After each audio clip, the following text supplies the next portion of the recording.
Hey, yo, it's Lefty. So, real quick, we're going to go over the fight card for the BENAVIDEZ pay per view. And let's get it. This card is one of the best cards.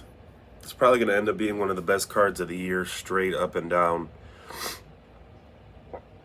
All four fights are good. Please excuse me, as I've been under the weather for a couple of weeks now, but we're getting it going anyway. So, first fight up, I think is going to be Chris Colbert versus Jose Valenzuela. Chris Colbert, 5'8", 71-inch reach. One thing that I found is that he started his career at 126. He's fighting this fight at 135 after getting thoroughly outboxed against Hector Luis Garcia, who last fought Tank Davis. And in that fight, to me, it seemed like he gave up and just was trying to not get hurt too bad and make it all 10 or 12 rounds. And, when someone does that, and he kind of admitted it after, he said he knew in the fight that it wasn't his day. I mean, I could respect him for being honest, but you should always be trying. Aside from that, he's got a clean amateur record at 103-3. Now, he's another guy that goes straight back with his lead hand down. He tries to do the shoulder roll, but doesn't have the angle to do it. So he kind of does it a little square, which I'm not a big fan of. What I mean by that is his center line is too exposed when doing the shoulder roll, from what it looks like to me. He's dangerous when coming forward, and his overhand right lead, he picks it up sometimes, his back foot, when he's throwing that shot. He can get caught clean when he has his hands down mid combination. There's definitely some things for him to work on there. I mean, Hector Luis Garcia was lighting him up, and it was just, fundamentals. Really, that's what it is. Now, Jose Valenzuela is 5'10", 70-inch reach, so he's a little bit bigger.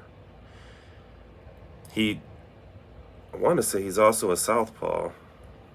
Should have wrote that down.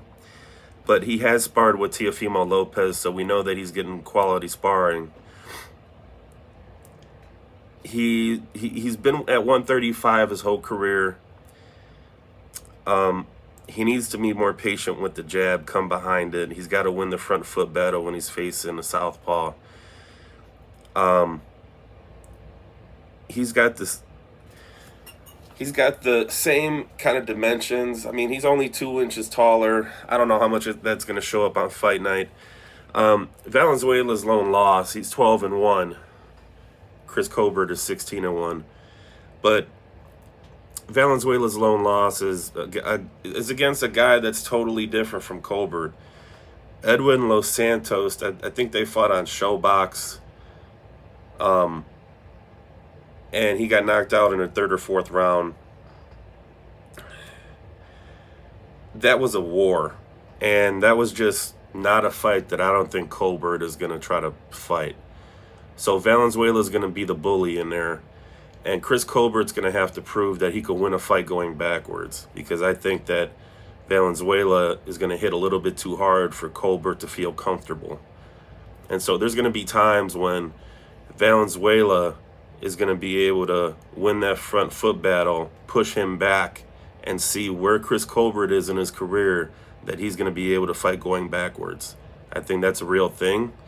Now, Jose Valenzuela is at plus 105. He's a slight underdog, probably because he got knocked out in his last fight. But what Vegas is saying is that this fight is kind of a toss-up, just because Now, late money has come for Chris Colbert. I think earlier in the week he was like minus 125 or something. Now it's minus 140 as of last night. I don't know where it is at this exact minute. But there's something to be said about the size disadvantage for Chris Colbert. He's going to be fighting up the biggest guy of his career. He's going to be taking the hardest punches he's ever taken. And he's going to be fighting at a weight that he's not used to fighting at. He's got to carry those extra 5 pounds for 10 rounds. So we're going to see how he reacts to that. On my main parlay, I'm leaving this fight alone. But if I was pressed to pick a winner, I would lean toward Valenzuela just on the size, the power, and I'm not sure how Chris Colbert is going backwards. And for a clean box, for what's supposed to be a clean boxer, for what's supposed to be, a clean boxer that has all the tools supposedly, that has everything but power. He's supposed to be a really clean fighter with clean technique. He gets caught a lot and he does a lot of things wrong. And so if he gets caught against Valenzuela might put him out.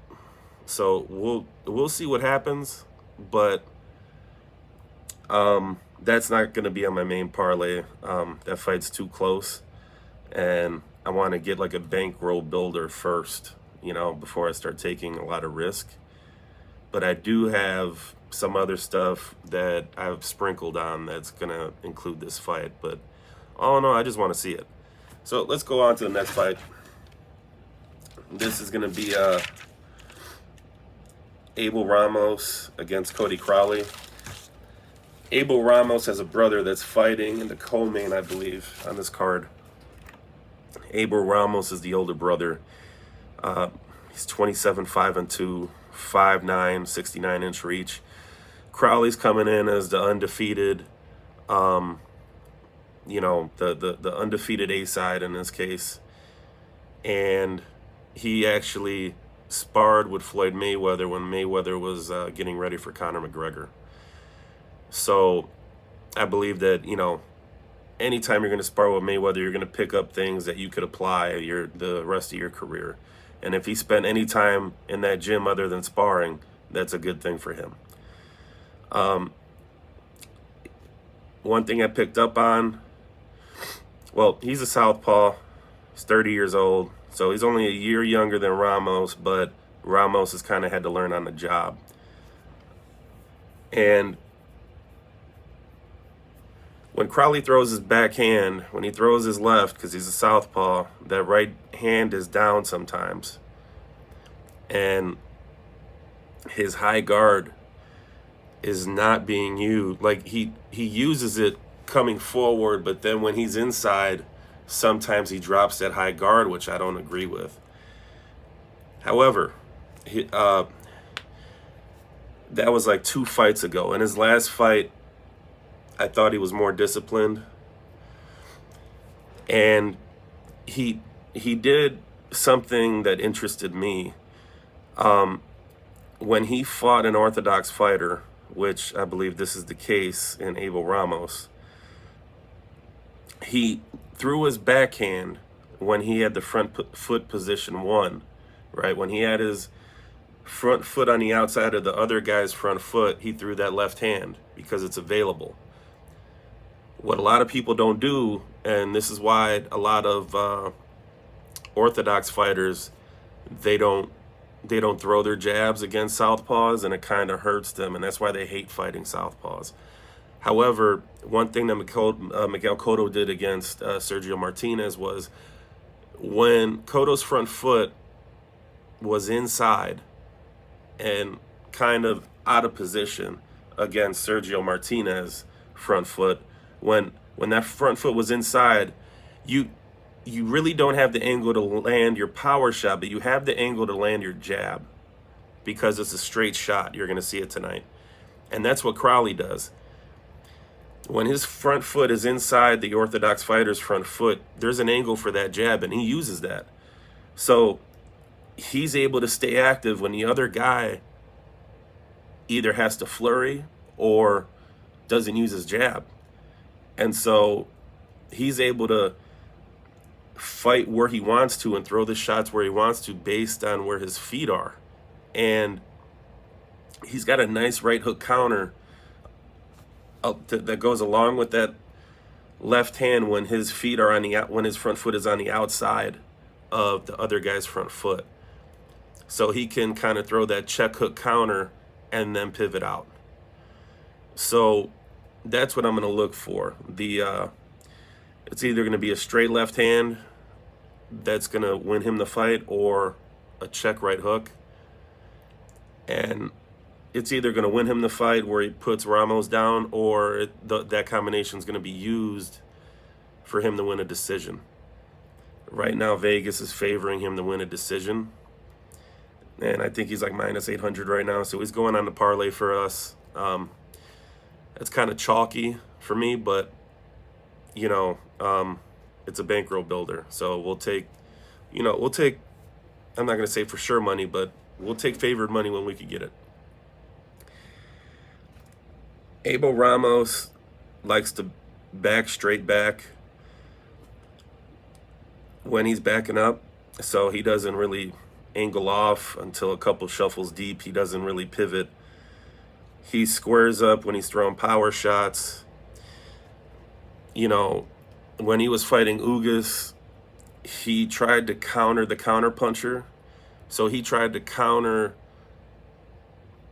Yordenis Ugas, who specializes in counter punching, that's from the Cuban school. And those fight tactics, like when you're not an old vet, but when you're a veteran like Abel Ramos is supposed to be, you're not supposed to be fighting the other guy's fight. And so you got to know going into the fight that Ugas is looking for counter shots. So you try to draw Ugas out and play his game against him. I just don't think that's like, Ugas is too disciplined a fighter to do that. He's from the Cuban school. That's all they do is counterpunch.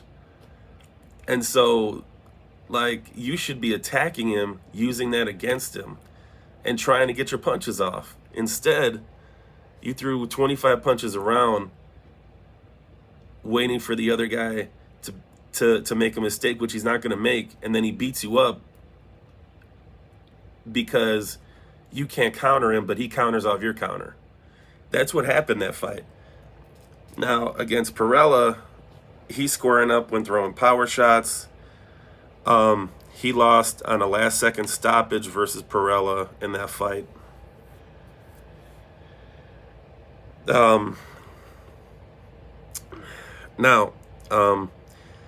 When he fought Figueroa, he was as tall, like Omar Figueroa was. Omar Figueroa has a brother, Brandon Figueroa, that fought like last month. And Omar Figueroa is about as tall as Crowley. Figueroa was able to pressure Abel Ramos at times in the first like 3-4 rounds or whatever. But Figueroa is, a former 135er, and he was able to pressure Abel Ramos for the first quarter of that fight. Now, Figueroa ended up getting pieced up at the end, but at that point, I got to start thinking, why is a former 135er backing you up at all? And then what's Crowley going to do to you? Because Crowley's every bit of 147. So, like I said, I got Crowley in this one, and we're just going to keep it simple, straight money line. Now to the co-main event. Jesus Ramos is Abel Ramos's little brother, and he's fighting against a guy named Joey Spencer. They're both 5'10". Ramos has him on reach by 2 inches. To me, it looks like Jesus Ramos is a little bit longer than Joey Spencer. And it doesn't show it on BoxRec, but in the fight, when you see those guys in the ring, Jesus Ramos looks big. He just looks really big. And Joey Spencer has been brought up, as a blue chip prospect, basically, which means he's undefeated. He's got great, fast hands. He's got good technique. I mean, he's a clean boxer that has some pop on his shots. But he's been matched super soft. He hasn't fought anybody. And he's only been 10 rounds once. And he's going from that to fighting one of the best undefeated prospects in the game in Jesus Ramos. Jesus Ramos has been 10 rounds 3 times. He's fought better competition. The guy I got picked out is Brian Mendoza, who's the same exact size as Joey Spencer. And Jesus Ramos is one of those guys that he takes his time. He gets into the fight. He showed some good ring IQ. He cuts off the ring, and he does it with his feet, but he does it with his punches also. So in that fight, Brian Mendoza looked to go either left or right, leaking out. He wasn't really pivoting. And what Jesus Ramos would do was he would use his feet to get to the spot that he thought Mendoza was going to be. And then if he couldn't get there with his feet, he would throw punches, looping punches or straight punches to where he thought Brian Mendoza was going to go. And it worked pretty well. By the 4th round, he had figured that out, and he started cutting off the exits with body shots. And he ended up winning the fight. And that's the best opponent that either guy has faced. So I haven't seen Joey Spencer make those kind of adjustments yet, and maybe he can.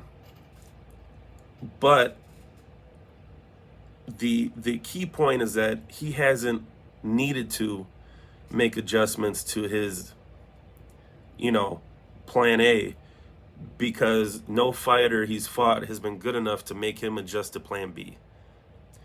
And that's what I'm going with right now, is that, Vegas has Ramos at minus 225. So Spencer is like almost a 2-1 dog. And it's like that for a reason.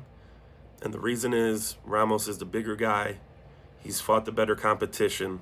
He's been in deeper waters with better competition 3 times. But not only that, he's making adjustments. And one thing that I noticed from Joey Spencer was that his lead hand is down. Now, you can make that work. And he's going to look to counter on the shuffle back. So Jesus Ramos is going to want to come forward. And Joey Spencer is going to try to counter with a right hand or a left hook. And the left hook is there for him because Jose Ramos sometimes has his lead hand down as well. So he can walk into a shot. But both guys' leads hands are low. That check hook is going to be available for either guy. Jesus Ramos has been hurt before. Joey Spencer hasn't faced a competition that could hurt him. So that's what we're talking about with deeper water. So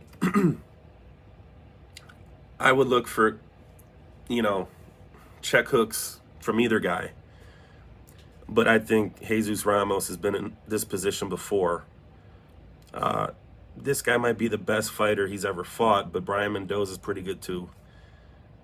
And I think those in-ring adjustments that he's demonstrated already, Joey Spencer might be able to do that mid-fight, but he hasn't fought anyone to make him do that yet. And so I'm going with Jesus Ramos money line, and we're going to see what that takes us. Now, on to the main event. The main event is Caleb Plant against David Benavidez. I think this is going to be a good one. Now, Caleb Plant, last fought Durrell, one of the Durrell brothers, and he knocked him out. I mean, both guys landed good shots up until then, but Durrell's kind of old. He's 35. So, you know, I don't know how much he had left, but Plant did put him down. He put him out, and it was kind of a crazy knockout. I could probably spend 20 minutes just on this fight, but I'm not. Plant is going to look to land single quick pot shots. He's gonna look to score on the outside. He was able to negotiate a 22-foot ring, which is pretty big. And he's gonna look to use every square foot of that thing. He's gonna try to move for as long as he can. This fight is basically gonna be about can David Benavidez pressure Plant and tire him out with body shots and just pressure until Caleb Plant gives out. David Benavidez, when he's not moving his feet, is a monster. I mean, if Caleb Plant thought that Canelo hit hard, he's going to see tonight what hitting hard really is. Now, is he going to be available for that? We'll see. One thing that would help him would be for him to stay on the pivot, vary his exits, and don't just move to his left, move to his right, mix it up. Don't go straight back. If you go straight back, you're going to end up on the ropes within like a couple of shuffles, and then Benavidez is going to either throw shots or you're going to look to leak out left or right, and he's going to try to cut the ring off on you. Plant keeps his lead hand down. He's another guy. And you can make that work. If Benavidez is able to follow you, I don't know if how much he's worked on his feet and how quick on his feet he's going to be, but Plant is used to being safe at certain distances that he's not going to be able to be safe at. David Benavidez has like a 77-inch reach. He's a tall, long, strong guy, and he's big. So he's going to look to, like, Plant is going to be trying to fight in his style, but he's there to be hit with that lead hand down. And if Canelo could find him, I think Benavidez is going to find him easier. Canelo doesn't have any feet either. Like it's not like Canelo's winning any track races out there. And he's got a 71-inch reach. So what's Plant going to do when he faces this dude that's 7 inches taller, that has 7 more inches in reach than Canelo? I just think Caleb Plant, if I was in Plant's corner, I would tell him, because Benavidez is going to try to settle into this fight. I don't think he's going to try to, go balls to the wall early. I don't think he's going to do that. I think he's going to try to settle in, see what Plant has. What Plant has to do is he's got to get his respect early and sit down on a couple shots and let Benavidez know, you think this is going to go a certain way, but I'm not going to let you do what you want to do when you want to do it. If I'm in Plant's corner, I'm telling him to sit down on a couple shots and let this dude know. And that's going to buy you some time and probably buy you some rounds when Benavidez wants to come forward again. And he's got something to think about. You got to get his respect early. If I'm in, if I'm in Plant's corner, he's got that lead hand up in punching range. He's got a high guard and he's pivoting. But I don't know how much he's working on that in training camp. All I can go off of is what I've seen. And Plant did get caught with some shots by Durrell. One thing that he put Durrell down with was a double left hook combo, so he went body head. And that could be effective against David Benavidez, just because Benavidez is so tall and long that torso is exposed. I would like to see that, but we'll see. If I'm in Benavidez's corner, I'm keeping my high guard when pressing. I'm cutting off the ring from the first round, and I am jabbing constantly, right? If, like, David Benavidez is so tall and long that in order for Plant to counter like he usually does, he's got to come in harm's way. So if I'm jabbing, and you could feint, you could single jab, you could double jab, vary your cadence, jab, head, and body. There's a bunch of different variations to your jab that you can do, and I would be telling David Benavidez to do all of them. Work everything on your front side, so that way Plant can't really counter because he doesn't know what you're doing.